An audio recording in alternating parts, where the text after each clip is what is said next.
I'll share with you how I make delicious veggie pancakes called Draniki. I make them with potato and zucchini. They're so good when dipped in sour cream, absolutely favorite. I'll need 1/3 of zucchini. Wash it, peel it, and shred on the larger hole. You'll see seeds in the center, leave those out. Proportion is 1:1 potatoes to zucchini. Shred them on a smaller hole. Make sure to do this step. We're going to drain the juice from the veggies.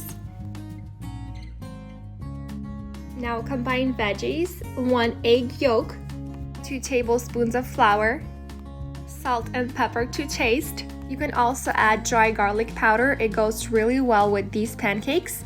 Combine everything together.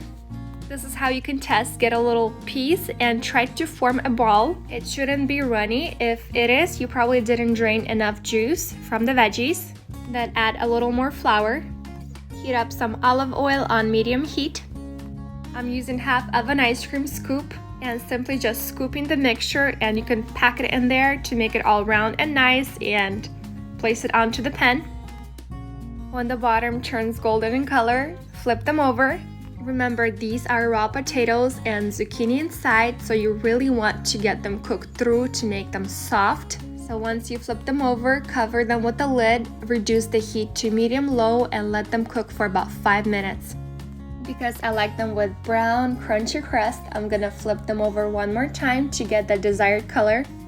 Look at this goodness. Very soft potato with zucchini, crunchy crust. You dip this in some sour cream, so delicious.